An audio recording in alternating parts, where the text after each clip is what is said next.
ಈಗ ಯಶ್ ಅವ್ರನ್ನ ರೀಸೆಂಟಾಗಿ ಏನಾದರೂ ಭೇಟಿ ಮಾಡಿದ್ರಾ? ರೀಸೆಂಟಾಗಿ ಸಲಾ ಟೈಮಲ್ಲಿ ಮೀಟ್ ಮಾಡಿದ್ದು, ಸಲಾ ರಿಲೀಸಿಗೆ ಮುಂಚೆ. ಅದಾದಮೇಲೆ ಫೋನಲ್ಲಿ ಒಂದೆರಡು ಸಲ ಮಾತಾಡಿರ್ತೀನಿ. So is completely busy, so I don't want to disturb him. Okay sir, ಈಗ ಬೇರೆ ಭಾಷೆಗಳಲ್ಲೂ ಕೂಡ ಆ್ಯಕ್ಟ್ ಮಾಡಿದ್ದೀರಾ.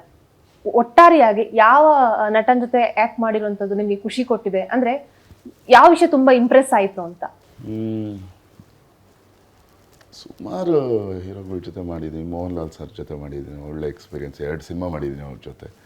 ಋಷಭ ಅಂತ ಒಂದು, ಹಾರಾಟು ಅಂತ. ಸೊ ಅವರಿಂದ ಸುಮಾರು ಕಲ್ತಿದ್ದೀನಿ. ಎಷ್ಟೇ ದೊಡ್ಡ ಕಲಾವಿದ ಆದರೂ ಅವರು ಡೌನ್ ಟು ಅರ್ತ್ ಇರ್ತಾರೆ, ಜಾಲಿಯಾಗಿರ್ತಾರೆ, ಎಲ್ಲನೂ ಒಂದೇ ಥರ ನೋಡ್ತಾರೆ. ಎಲ್ಲರಿಗೂ ಯಾರೇ ಬರಲಿ ಆ್ಯಕ್ಟರ್ಗೆ ಅವ್ರಿಗೆಲ್ಲ ಊಟ ಕಳಿಸ್ತಾರೆ ನೀಟಾಗಿ. ಸೊ ಫನ್ನಿಯಾಗಿರ್ತಾರೆ, ನಗ್ನಾಗ್ತಾ ಮಾತಾಡಿಸ್ಕೊಂಡು. ಸೊ ಈ ಥರ ದೊಡ್ಡವ್ರ ಜೊತೆ ಆ್ಯಕ್ಟ್ ಮಾಡಿದಾಗ ಭಾಳ ಕಲಿಯೋದಿರುತ್ತೆ ನಮಗೆ. ನಾವು ಎಷ್ಟು ಸಿಂಪಲ್ ಆಗಿರಬೇಕು, ಎಷ್ಟು ಹಂಬಲ್ ಆಗಿರಬೇಕು ಅನ್ನೋದು.